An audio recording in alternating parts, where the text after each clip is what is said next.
Yes, hello and welcome everybody. And good morning, good evening, good afternoon, and thank you for joining to yet another episode of Discovering Neo4j AuraDB with Michael and Alexander. So looking forward to this. Hi, Michael. How is it going? It's good. It's good. Weekend was great. We actually binge watched Vox Machina second season on Saturday with my daughter and their friends. So it was 5 hours binge watching. That was good. Okay. Yeah. After I guess the weather was playing bad. Future Slay. Yeah, not so much. I mean, the afternoon was good, but then the evening was nice. And she actually discovered that the Vox Machina Critical Role people do a live stream of their role playing. That's where the series came from. So she's now starting to watch first episode of 180 of the first season of live streaming RPG things. So it's good as well. So it gets a lot of ideas for our next round. So that's good. Yeah, definitely. I think these are long sessions usually, right? So I think it's like 3 to 20, 4 30, hours, 50 minutes. Yeah, exactly. Yeah. So sometimes some. Yeah. That was good. And otherwise, went to visit my dad yesterday, which was also good. And so Cool. that was nice. How was your weekend, Alex? It was good. It was relaxed. Weather was good here, so we went a little bit, through the city and some window shopping and some actual shopping. So, some coffee outside. It was nice. Yeah. Nice. Almost spring, right? Almost spring. Well, also, it snowed yesterday not temperature-wise. So it's definitely pretty cold, but the sun was out, so at least that was that. But it was. You still need, coats. Can you imagine? It's March already. Unbelievable. Yeah, it's crazy. It's crazy. Yeah, that means in a couple more weeks it's actually spring, and then for real, and then exactly, summer is coming. Summer is coming.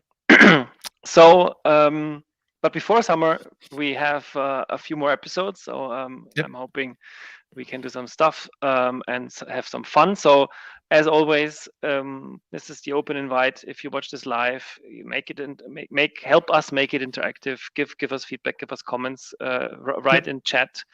If you have any questions, anything you want to know, also write it in chat so we can be open to answering your questions and to discuss stuff with you. That's a good point. We also wanted to discuss office hours at some point again, right? And see if there's interest for office hours. Probably something we should ask also in the community forums and we can are interested in that. There probably you can let me write this down. We can create a poll maybe if there's interest in specific office hours sessions. Hi, Eshwar. Thank you for joining. Great to have you here again. Yeah. All right. Before we dive in, I wanted to make a short shout out to this specific training series that we are running from next 15th, next week. So if you're interested in learning Neo4j, if you are either very fresh to it or if you have some experience, then this is a great workshop for you to join. We have a couple. Or if you know someone, who should learn about Neo4j, or like a friend or colleague, or your spouses or family or anyone else whom you think should know about Neo4j, the intro session is for everyone, basically, right? So that's definitely something. The intro session is for everybody. So no matter what your background really is, you can you can participate there. If you have little background in Cypher and you know a little bit Neo4j, then I guess all the other sessions are good for you. If you're in geospatial space, then the routing application, no pun intended, is exactly is probably great. And if you're more advanced, I think the last one is definitely going to be the more advanced session. Then the Spring Data Neo4j is interesting for you. These hi Ravi, this session is recorded. The trainings will also be recorded. So you can the best way is if you know you cannot make it or you might be missing it, just register nevertheless. So you get a ping afterwards when it's done with the slides and the recording, slide and the recording and the link, and then you can watch it then. But it will be published afterwards as well. So yeah. So that's what I want to get out. If you want to keep updated with all the events and everything else that's happening anywhere on the globe for Graph Database and for Neo4j, then go to neo4j.com/events, and then everything is going to be there. Yeah, and you can filter it also down by type of event. So if you want to see live streams or other things, then you can filter down what you're interested in. Yeah. So today we have another hands-on session with AuraDB. So we pick a data set, we look at the model or think about what kind of model we want to work with, create that model, load the data into Neo4j, and then run some queries or visualizations. So that's the scope that's going to happen in, well, from now until the end of the hour. So basically in 50 minutes. Yep. And AuraDB and it's live, and it's live, yeah. And Michael is usually prepared. errorless, which is amazing. Yeah. But we always made it work, Alex. Right? So I think we never had to give up, but we always. No, we never. Exactly. That's almost the crazy thing. I mean, we look a little bit at this beforehand, but it's more or less Michael's doing it all in real time. Yeah, and bring your questions. So if you have questions on a data set or similar data sets or how to do something, let us know, and we're happy to answer any of those as well. Yeah. So briefly, I think, well, I did this the last couple of times, so I'm doing it one more time, and next time I think we might skip this. But the AuraDB free is the free version of Neo4j AuraDB, which is Neo4j as the graph database, but as a service on the cloud. You get a free option, which you just register for with your email address and set up a password, and you're good to go. You get 200,000 nodes and 400,000 relationships, and you can do as much as you like with those. You can import your own data. Obviously, you can use some sample data sets. You can use lots of tools that we make available. So with the new workspace, you get browser, obviously, to query your data. You get Bloom to visualize your data, but you also get data importer to make it even easier to get your data in if you have it available as a CSV file, for example, and want to load it into a graph database. Yep. It's free forever, so you can keep it as long as you like it. The only point to note about this is that if you don't use it, it obviously will be paused, but you can always just anytime you go back to it and think, oh yeah, I need to work with it again, then you just launch it again, play, and you then can just resume it. Exactly. Yeah. All you need to do is go to this landing page. I'll add the link in chat in a second, and from there you're good to go. There's my link.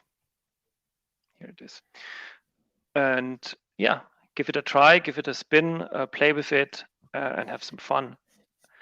And today we wanted to look at women's pay gap data. So obviously it's March is always the Women's Equality Month. But actually, every month of the year should be every month of the year month. Yes, right? that's true. Right? So, and it's up to white male privileged people like us to also support that and promote that topic, and it's not up to the women to do this, but everyone, especially us privileged people, should be on the forefront of promoting that. Yeah. So True, exactly. So that's why I want to mention this again. Here is it's a shame. It shouldn't be like this, and it has to be more equal. Yeah. So we wanna also point this out, and we wanna if you can be an ally as a man or as a woman for women, and if you can just make it public, then this is a great opportunity. And we thought, okay, today we look at this as well from a data modeling standpoint and see what we can do to work with that data, because it's the month. It makes sense. On the Wednesday is International Women's Day. We will do an interesting live panel on all women live panel from Neo4j about women in tech, their experiences, their learnings, their how is it with how's culture in IT for a woman. So yeah. And I have to say, being a manager at Neo4j, I also do compensation data, at least for our team, and it's definitely not the case at Neo that there's a pay gap. So we definitely pay people by their experience, by their level, and like the location they are in, but not by gender. So I can definitely say, from a Neo4j perspective at least, that's totally not the case. So gender plays, or other, race or other things play zero role in that as such. Yeah. So and I think that's important. I think that's what it should be like, and there should be no difference.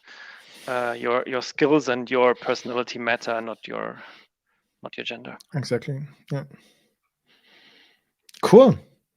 So Alex found this. So basically, this is kind of the Wikipedia page on gender pay gap. There's also a European Union page about gender pay gaps that I can open. Is this one?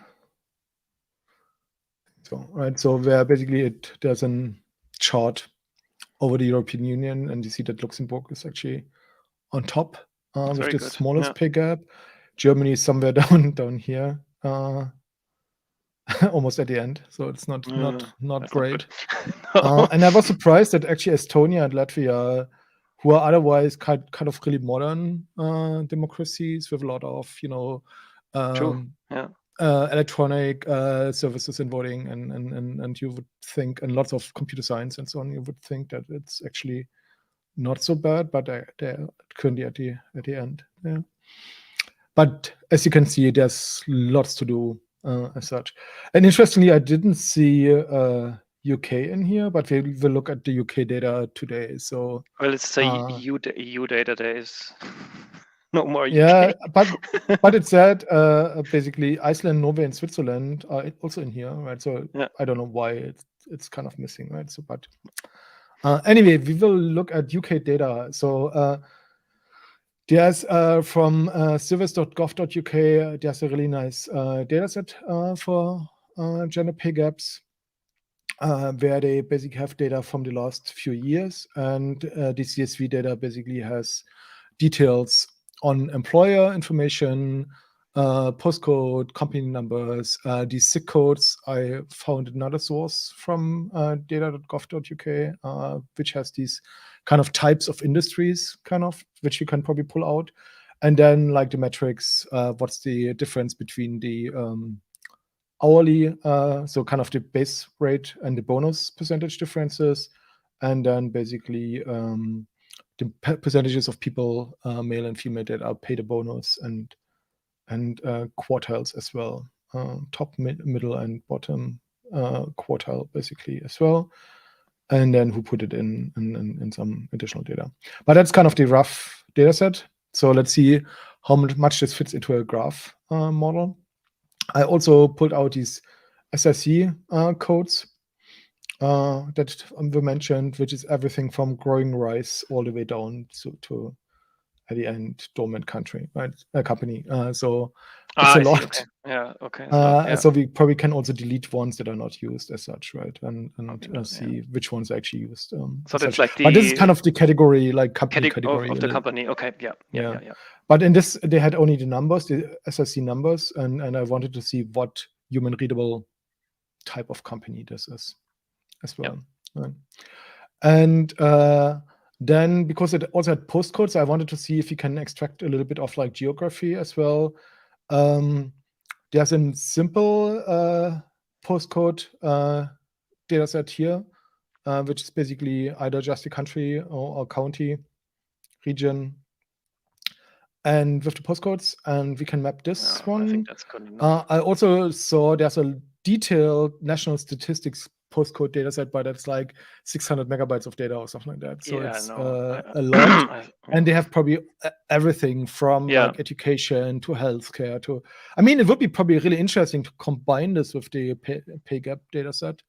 But it's kind of too much for our short time that we have as well. Yeah. And similarly on Kaggle, there's also a pay gap data set, which also has like 300 megabytes compressed. So it's basically several gigabytes of data with, as you can see here from a study from 234 columns. So it's also very detailed. So if you would do this for real, I would probably take one of these data sets that has much more detailed data. But that's kind of too much for our short time frame that we have here. But if you're interested in this, there's definitely data available, and you can dive into this much more as such. Cool. And with that, let's create a new Neo4j Aura instance. I just click on create here, copy this, and I download the pay gap credentials. And while we're waiting for this to spin up, you can probably rename the instance already and call it pay gap. Here, pay gap. And I think there was also a question in chat from, let's see, from Holger. So yeah, Holger. Yeah, there were two questions. Yeah. Do you want to? So Holger asked a question. Yep. Yeah. So while you're waiting for the database to spin up, because I should have done this before before talking about the datasets. But anyway, so Holger had a question. How can you do quality assurance in a graph database? So Neo4j itself is a schema-free database. So basically, you can add data to it, but also structure to it, like you add basic data. There's no schema as such to restrict what can go where by default, right? So you can basically create any kind of types of nodes and relationships as you want. You can add labels to them. You can add properties to them as you want, or as you have the data available. So for instance, when you have certain data sets from different sources, where some of them have a lot of data and some of them have almost no data available, it doesn't matter because you just store the data that you have available, and you don't need to basically fill empty columns with nulls or something like that, like in a relation database. But if you want to assert a little bit more quality of your data, there are a number of options. So one is Neo4j brings along a number of constraints. Constraint Neo4j docs. So a number of constraints for property existence constraints, uniqueness constraints on both nodes and relationships. And for one of the next versions of Neo4j, we will also see type constraints coming. But these are all optional. So you can add them if you need them, basically. But if you don't need them, then you don't need to add them. So that's where you can constrain more. This label should have these properties, or these properties need to exist on this relationship, or these properties need to be unique, for instance, on this node or relationship as such. Two other ways on how to ensure quality of your data is, or three more ways. One is you can also kind of express your quality constraints as Cypher statements and then run them on a regular basis, for instance, in CI/CD, to ensure that your database that doesn't get out of sync. There are, for instance, tools like Neo4j migrations, which allow you to do this, which also allow you to basically upgrade things when you update versions, basically, as well. So in Neo4j Labs, there's Neo4j migrations here and Liquibase plugin as well, which allow you to also basically keep data in the database consistent as well as a migration job. The other one is Neo4j GraphQL, where you basically define, let's see, products. Where did GraphQL go? Under solutions. Somewhere. Here, sorry, on the right side. Sorry, I didn't. So the menu got expanded. Yeah. So the GraphQL library, which basically allows you to define a type definition as such, and the type definition then controls, this type definition controls basically what data is going in and out of the database. So GraphQL takes care of managing the in-out. And the same is true with object graph mapping, because GraphQL is a kind of object graph mapping. So for instance, if you pick Spring Data Neo4j, for instance, which Alex mentioned for the workshops, then you also define your schema or your model in the the classes of your Spring application, and then SDN will take care of mapping your data to the database and will be consistent as well. And there's one or two more ways where you can basically use something like Shackle, for instance. I think Jesus did a blog post on using like model or OWL definitions from Shackle to generate Cypher queries to validate data in your database.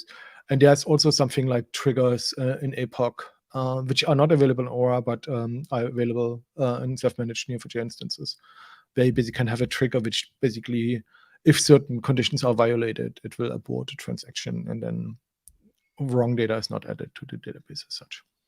But all of that will basically be also available more with more constraints coming forward that are optional to add to the database as well. Yeah. Super. Cool. What was the other question? I didn't see the other question. The other question was on from Mohammed.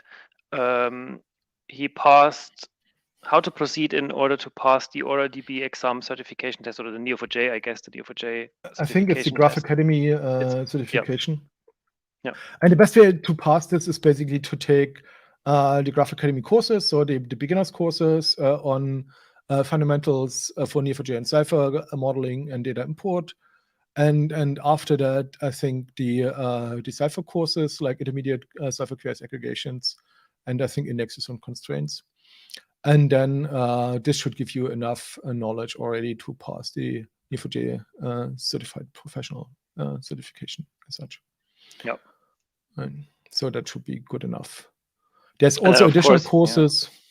There are also additional courses for application development and data science, where you then basically for development, you can do building applications with, for instance, TypeScript or Python or Java as such as courses, or as data scientists. There are also a number of courses for introduction to graph data science, pathfinding, and there are a few more coming as well. Yeah, and I mean, I think what usually helps is if you have some kind of just work with it a little bit and play around. Exactly. And get going. Build something. Build something. Exactly. That's a good point, Alex. So basically similar to what we do here, grab a data set, something that's interesting to you, something that you feel passionate about, turn it into a graph model, start querying it. You can use a Jupyter notebook to do EDA or just Neo4j browser or Bloom, and then basically work your way through the courses and try things out. The courses also all come with a data set and then a live database. So the courses are quite interactive and give you a good round trip interactive experience as well. So that should be fine too. Yeah. Okay. Meanwhile, our database should be up and running. Let's see. So we connect to our instance, and I just need to look at my password very quickly. I just restarted my computer, but at some point I will probably need to kill all my 1300 tabs, which I'm not looking forward to. So let's see. So I just took the password from the end file. Download it. And then it should actually open this database in the import tab. So this was from our last time, so I can clear this. And now we have the data that I just mentioned. So we have in downloads, we have our gender pickup data, 2022 and 23 postcodes and the SIG codes, right? And no, we don't want to do VS Code right now. So the most interesting bit is kind of the gender pickup data, right? Yeah. And with these, what I found interesting is that they don't have roles as such, right? So they, which is, because I mean, it's aggregated, of course, but it would be interesting to see, is this kind of a management role? Is this like a more production role? Yeah. Is this kind more of more granular data? Exactly. So that's what I kind of hope for, but unfortunately, this is kind of just across the company, which is very different if you have a company of 10 people or a company of 10,000 people, right? So then it becomes kind of meaningless the bigger the company is, right? So I think we can map the company. If we want to, we can probably pull out the the role or the employee or something like that, right? So we could say, actually, it's a good question. Should we actually do male versus female as two nodes? I haven't thought about this, but it could be I haven't thought about this either. interesting. It could be an interesting one, right? So where we basically say this is basically the male one, and this is the female one. Yeah. And then we basically use employee twice here as an label. Yeah, of course. But we store the male data here and the female data here and the company data here. And then we would have basically have something like postcode or city or location here. So that could be like situated in or something like that. Yeah. And then we have kind of the category or the SIC code, right, for the company. Yeah. What do we call this? Company. Industry, well, or type or something like that, right? Yeah, so it's type, kind of for industry. Yeah, this could actually be industry. You're right. Right. So we could have something like this, right?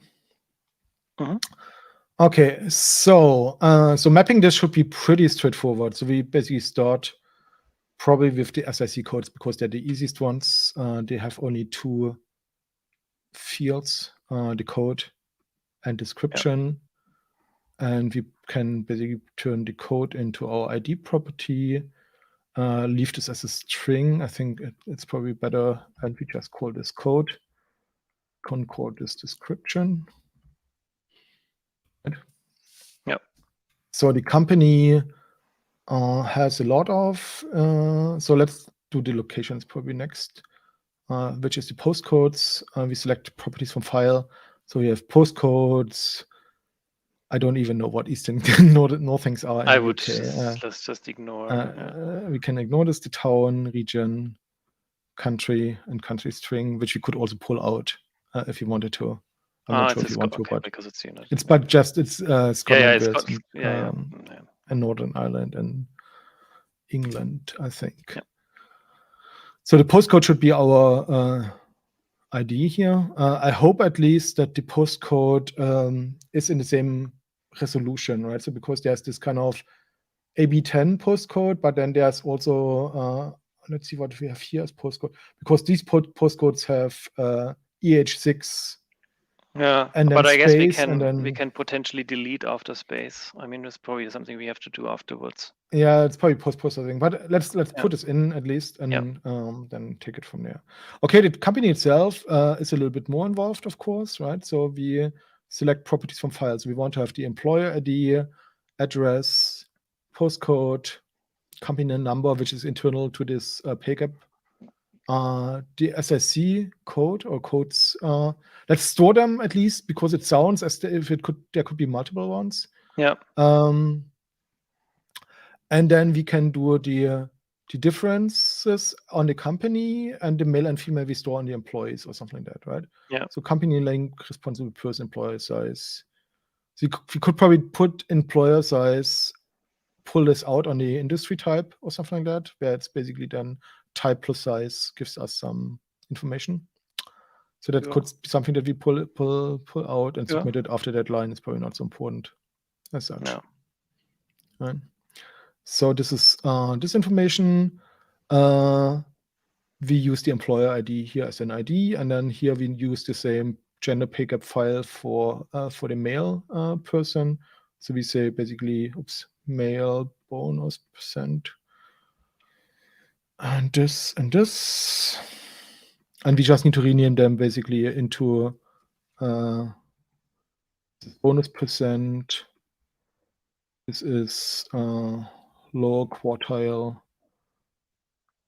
This is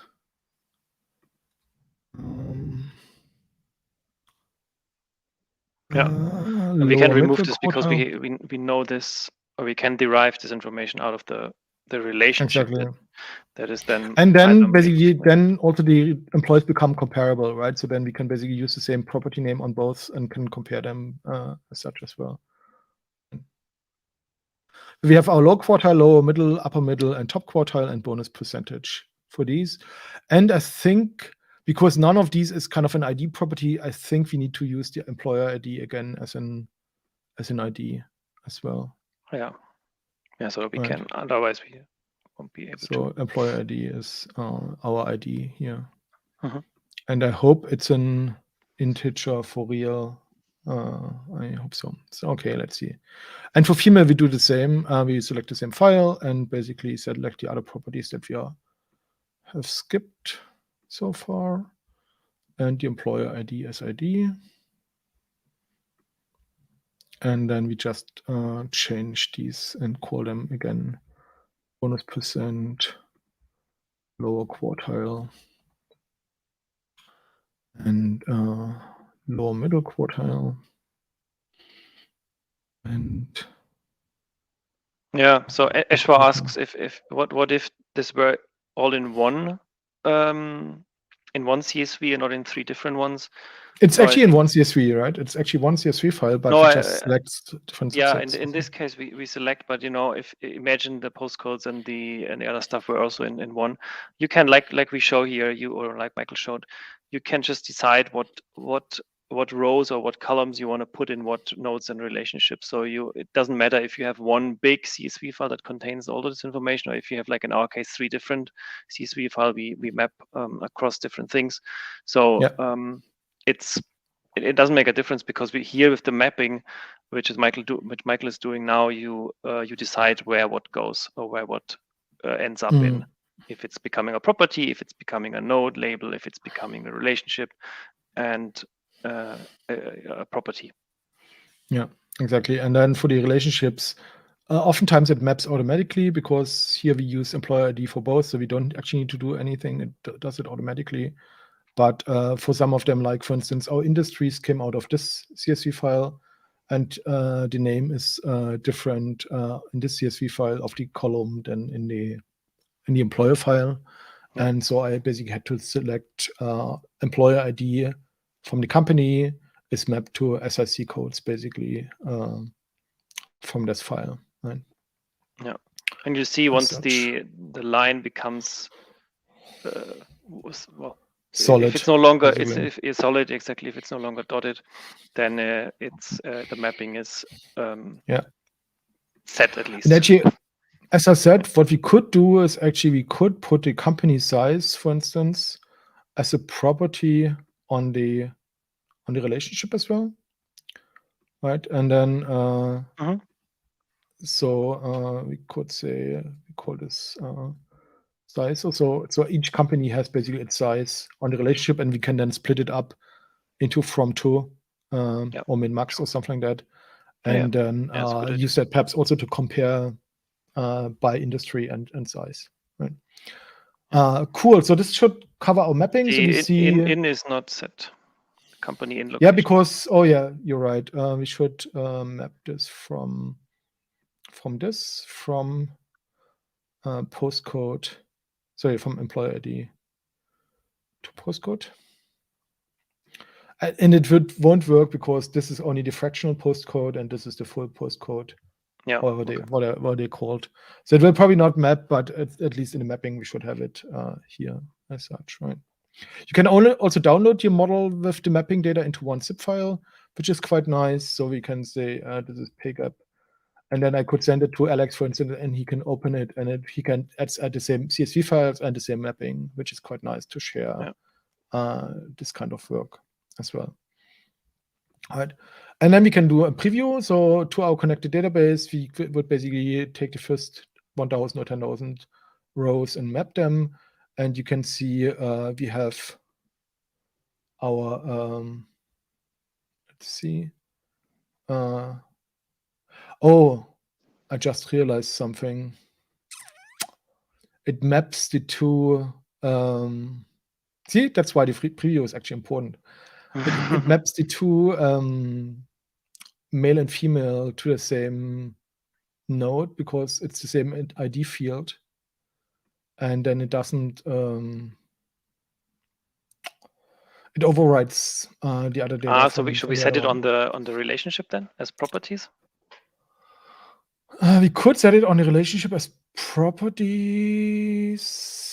Yeah, I mean, I kind of would like to have it as a node. Let's see what else we can do.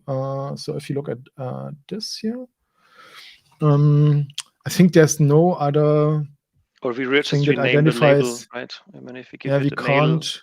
employee, female employee. Yeah, I think that's you're right. So let's do this. So we have a male employee here and a female employee here, and we can also set the employee label in addition as well, if you want to later. One thing that I wanted to call out is if you have a large file with a lot of data, a single CSV file with a lot of data, and you have certain aspects that are only true for certain parts of the file, then you can also filter certain rows of the file to go into something or not, right? So you could also say, okay, if parts of my file, so imagine these would be not column-wise, but like there would be some rows or 2 rows per company, one for the male and for the female. Then I could filter this file basically on saying, okay, this is type male, this is type female, or something like that.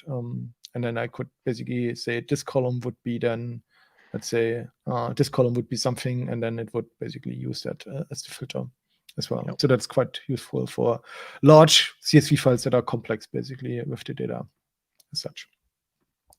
Okay, our preview now should look different. So we now should have 2 nodes per company. See, that looks much better.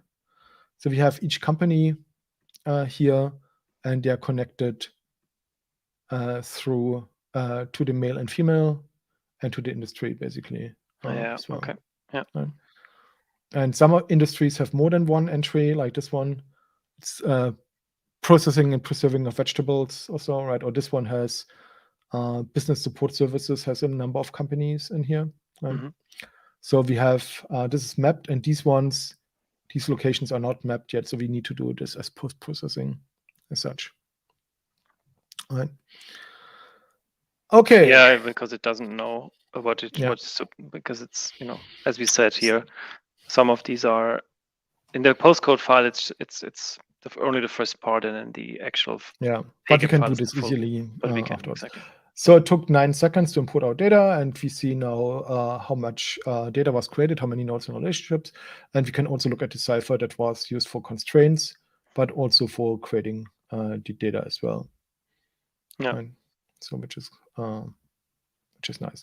And now when we click on Start Exploring, it opens Explore here, and with Show Me a Graph, I see certain aspects. So for instance, the company name is shown here on the yellow ones. These are like the male and female nodes as such. And I can basically look at some of these. I can also explore them.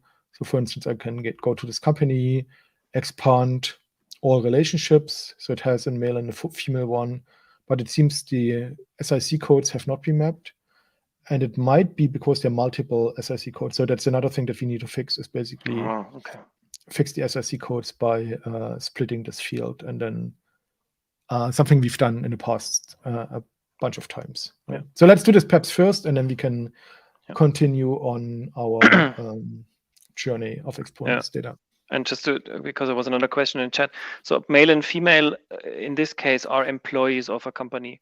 So we got the UK government has data for their companies. I think if you are bigger than or have more than 250 employees, you need to send your payment, your wage information to the government, and they made this public or this data available.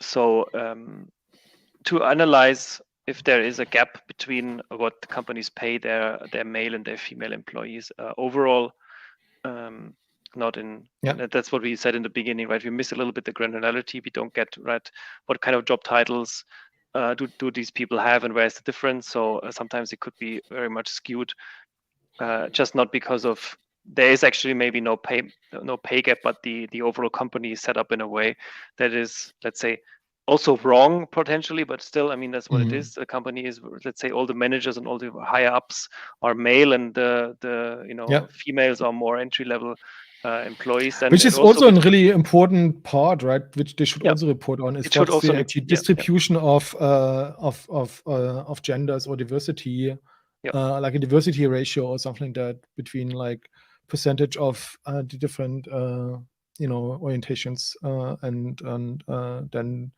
versus the total number of employees in a certain job.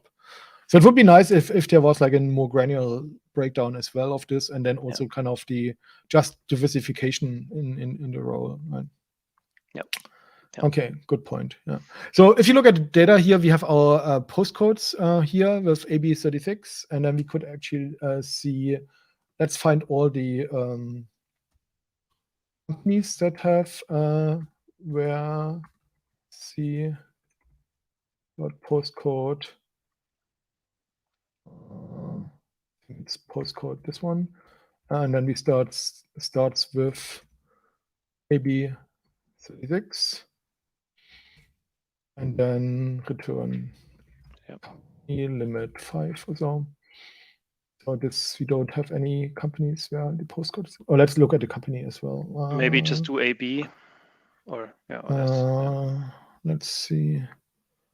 Postcode. CB8. CB8. So we might not have Scottish companies in there, but if you look at like this one, all the companies that have CB8 as a starting point. Should probably add a space here to be sure, because they're like these spaces. So we have 4 companies in CB8 basically, right? And then we would want to connect this one to the location, where the location postcode equals CB8, right? So and it has Waddington as a city or town.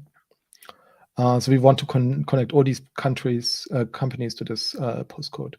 And so what we do is basically we match postcodes and companies, and then bring this together, right? So we say match a company, and then match a postcode or location where the company's postcode starts with p.postcode plus space, right? And then if this happens, right? So you take all the characters in the postcode until the first. From the company, right? So because the company has these postcodes that have like just the first 3. Yeah. Sorry, it has the full postcode, and our postcodes are just the first 3 letters, and we just add a space. So in case there's something that's called whatever CB81 or something like that, then it would not basically match here. But because you have the space, we add the space there, and then we say this companies in this location basically. So we just create a relationship according to our model. Yeah. Right.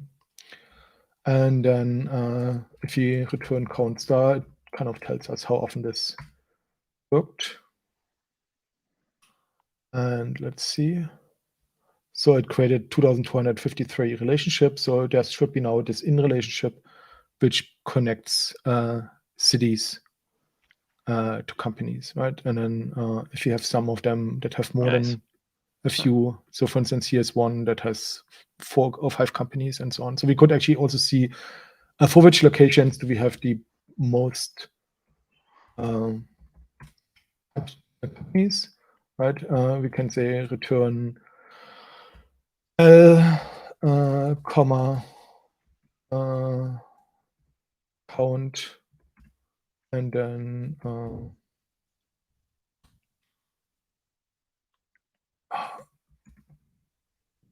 order by degree ascending limit 10, 20. So we see our first 20 locations, and if you look at the tabular information, so there's Camberwell has most reported, which is kind of surprising, right? So I would kind of expect London to have most reported. Yeah. But it's probably by region, right? So if you aggregate it on greater region or on region, then probably so it sums up.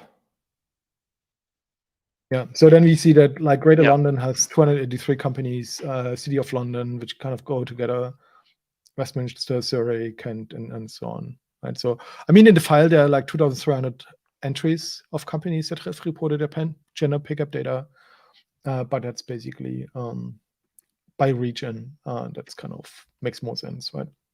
So this basically counts how many relationships are there on the location file, and then we just sum it up by region, right? So that's kind of how this works, and then we order it by degree descending as such. Right. So that was our first fix that we wanted to do, and the other one, if you remember, was this industry that was not fully populated because some of the companies didn't have or had like multiple SIG codes in there, right? So we can basically find all the companies that have where C dot contains a comma or comma, and then we just say how many companies are there. Oh, yeah. Okay. That's good. That's this, right? So 827. So almost half of them have multiple SIC codes, right? And so what we would do here is we find these companies, and then we take this company and split the SIC code by comma. And we take this, let's see, codes. Just that we see what it looks like is basically we return a company and the codes, and you see now we have these codes. Right? Yeah. So this one has, for instance, 3 codes. Yeah. And then we take each of these codes and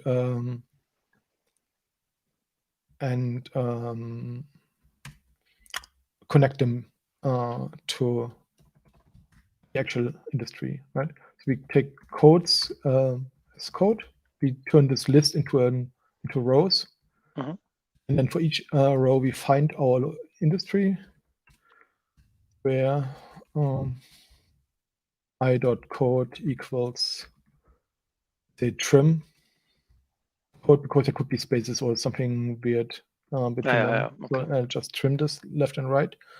And then if you found an industry, we basically connect the company to type industry.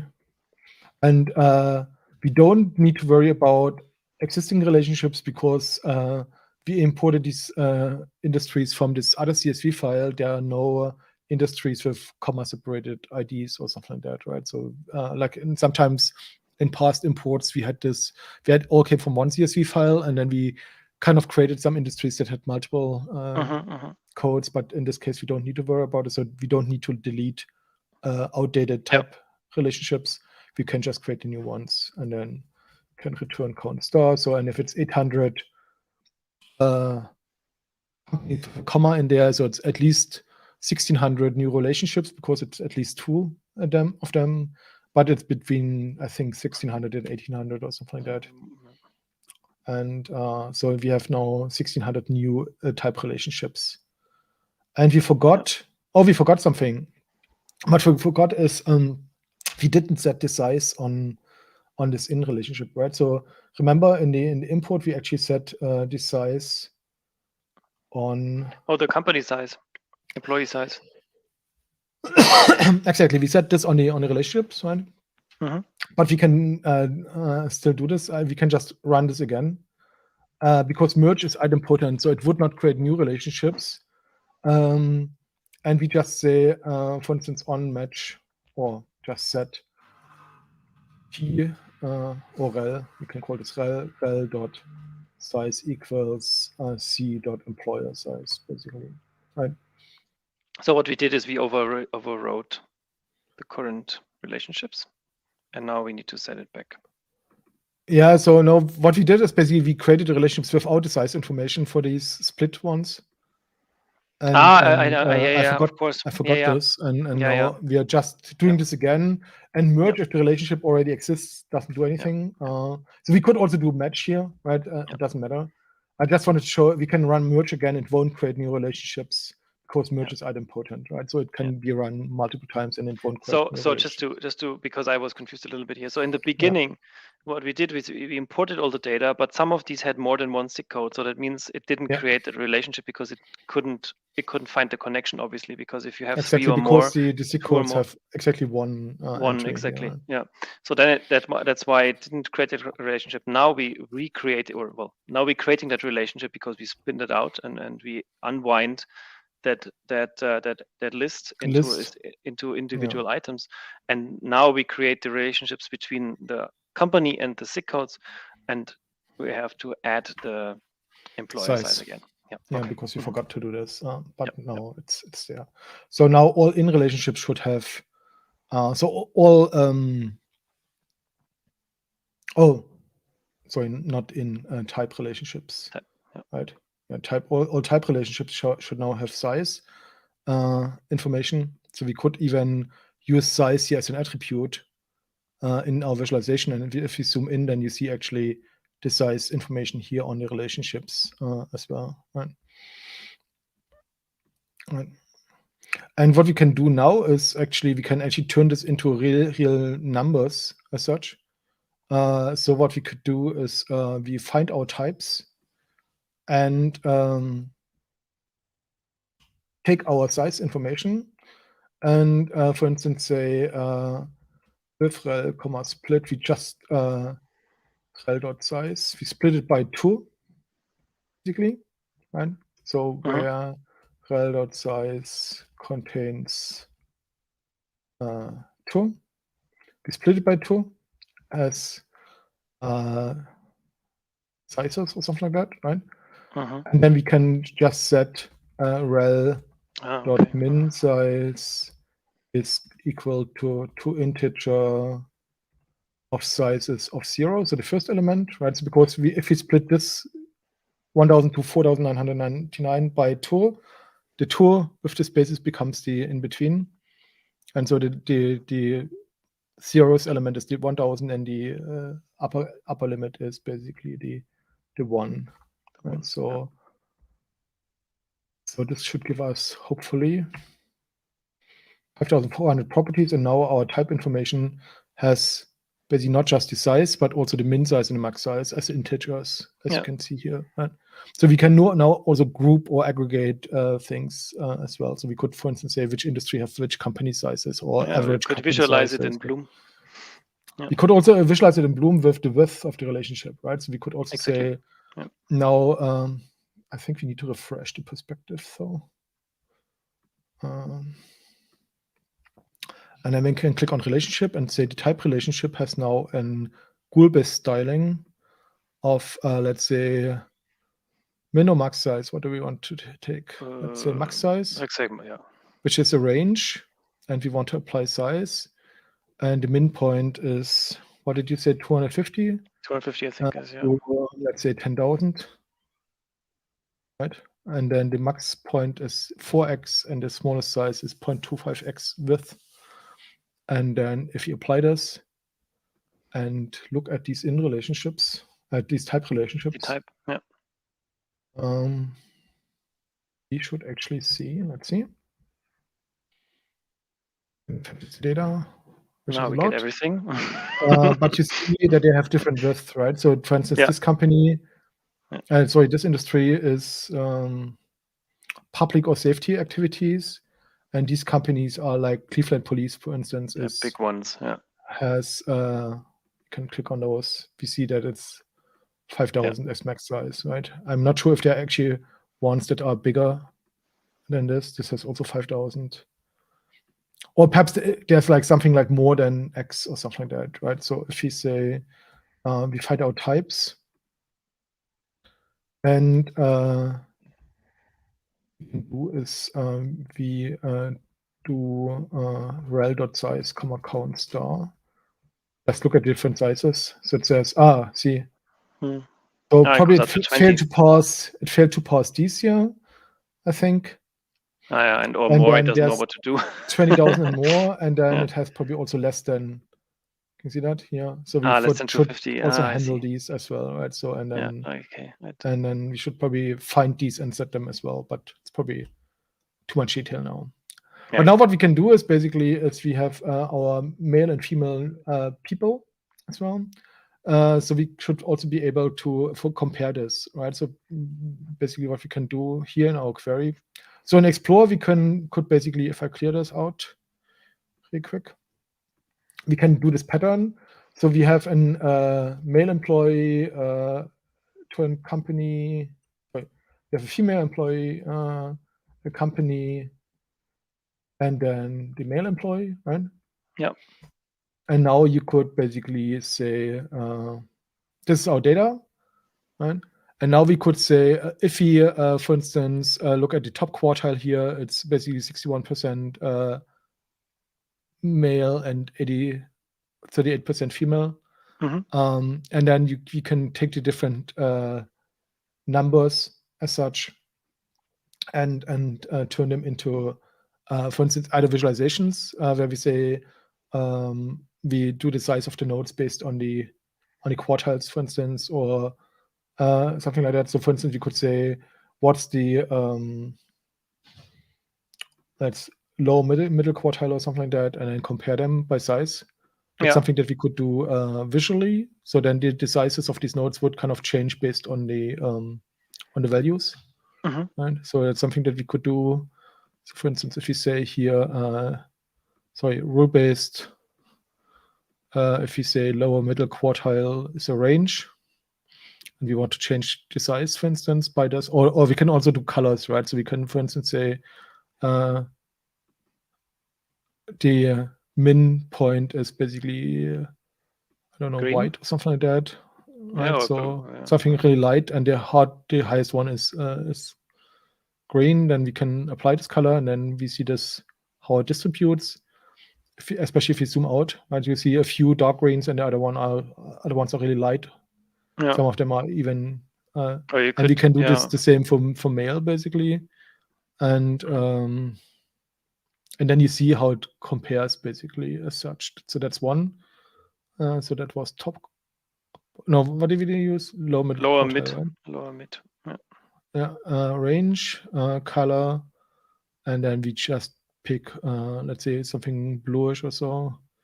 Here, this for nothing, and dark blue for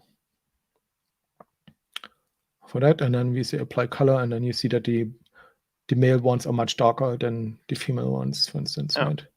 Yeah. So that's something that you already see here in the visualization. And of course, in the query, we can do this as direct comparison. So we can say, for a company, we have our female employee and our male employee. And then we can basically compare the like lower middle quartile of the female one to the male lower middle quartile. And then what we could also do, let's say limit 10 or so. Right? So we see kind of that's the distribution of the two. And then we could actually connect this to an industry, right? So we could also say this company has a type of a certain industry. I think it points to the industry. And then we could say basically aggregate this, for instance, and return the industry name, description, and for instance, the average as female, as male, and then description, and then you can do this all in one, and we just here use the average. And see across an industry, we can basically see these.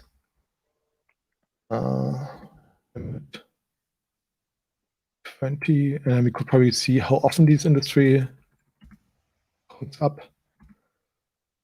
Frequency, order by frequency descending.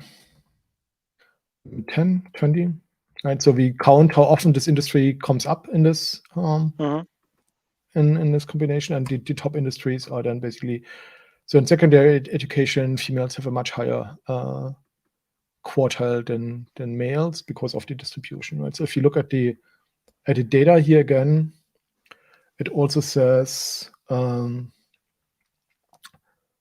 this is actually the count. Interesting. So this, sorry, I think we mix this up a little bit.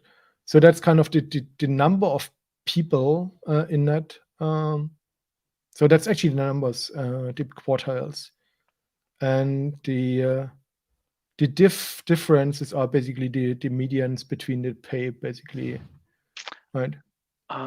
Okay. So what we should actually look at. This is actually the distribution of people, which also makes sense, right? So if you look at this, then you would say, in education the female percentages are much higher, for instance, right? 83% are in primary education or something like this. But for instance, let's say in or social work, right? But for instance, in motor vehicle repair, it's kind of the other way around, right? But what's interesting now, this is kind of the distribution. But what we're interested in is actually also the average company diff mean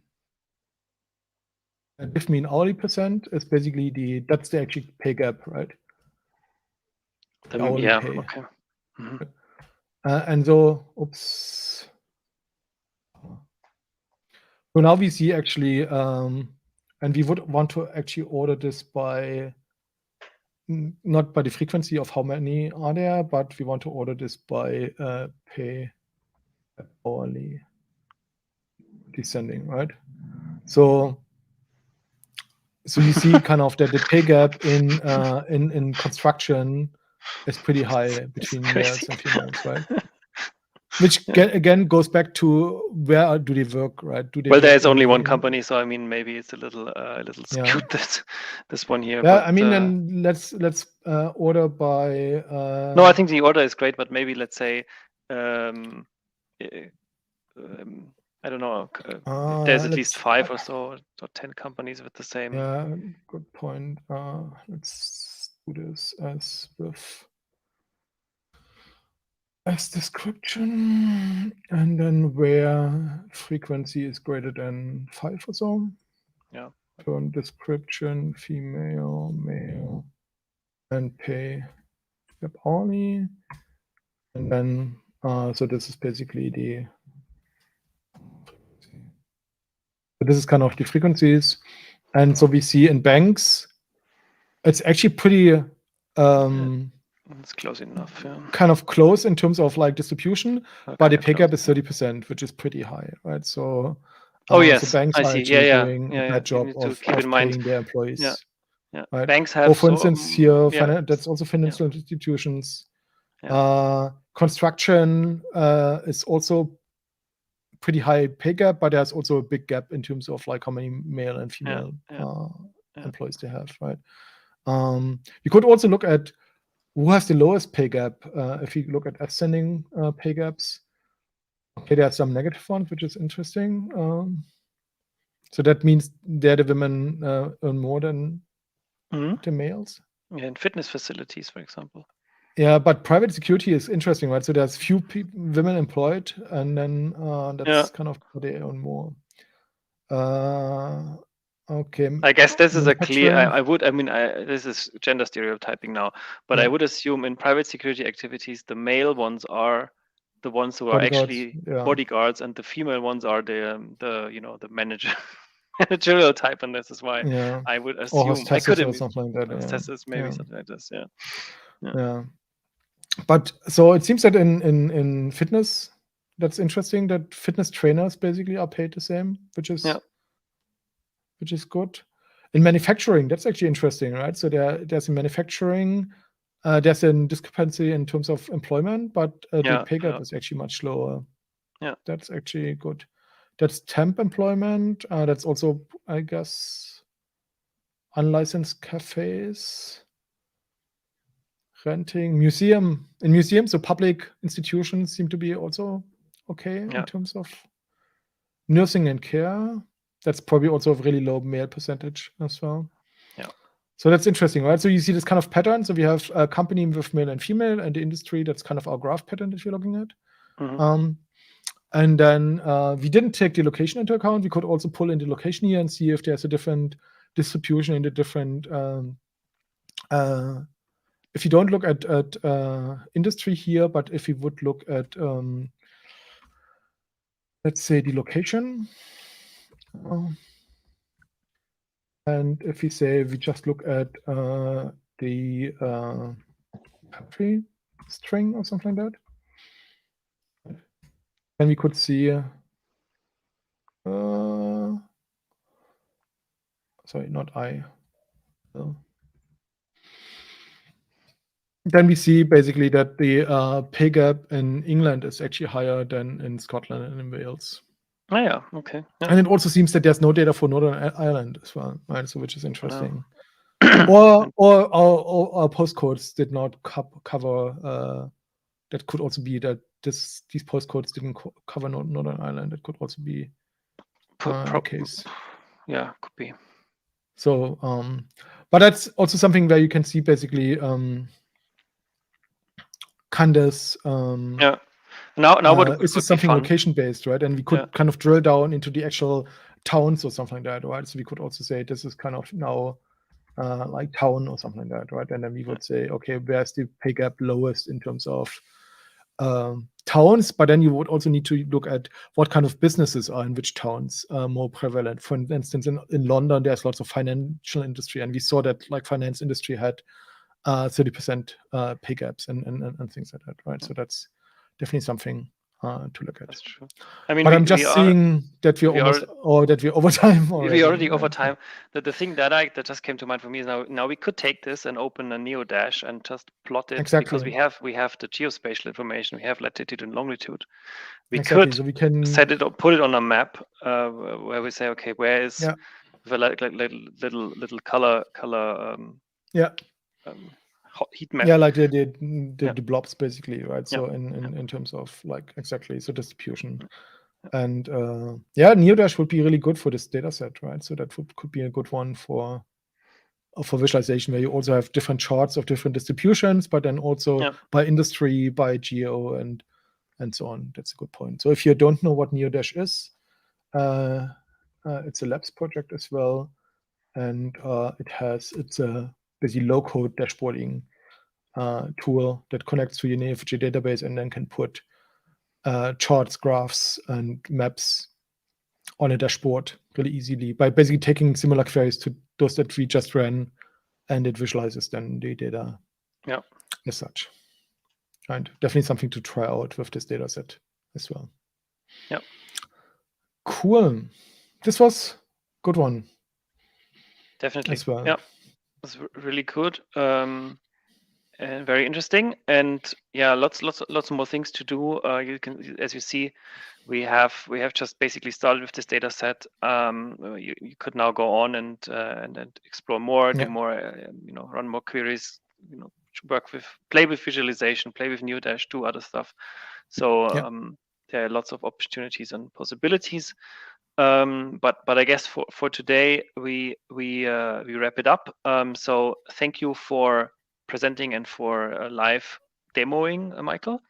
Thank you all for watching. And next up, what's coming up is tomorrow, episode 14 of Going Meta, Jesus and I. We will go on another knowledge graph, ontology, semantic web topic. I still don't know what he's going to talk about, so we'll see what's happening tomorrow. And on Wednesday, the one we teased in the beginning, the Inspiring Women's Journey in Tech live panel. Yolande Puré is organizing that one, or is moderating that one with a couple of colleagues. And that's happening also on Wednesday this week. Yeah. And actually we have 2 more today, and on Friday our colleague Alison is starting her graph data science live streams, and she's already at number 5, so you can check them out as well and watch or subscribe to her live streams which are meant to be also more interactive, hands-on data science topics as well. Yeah, exactly. I think this one here today is setting the ground, and the workshop on the 10th is more like a hands-on guiding, like a workshop training. So yeah, totally. If you're interested in that, if you're more into data science, then these should be up your alley, and also available later on. So have a look at those. Exactly. Super. And play with them. Sounds good. Yeah. All right. Cool. Yeah. In the meantime, any questions, anything else, any feedback, find us on the Neo4j community page, neo4j.community.neo4j.com, or on our Discord server, and let us know what you think. Obviously, subscribe or like the YouTube channel for ping when we go live next. Yeah. And yeah, with that, I think we're out. Yep. Okay. All right. Take care, everyone. Take care, everybody. Bye-bye.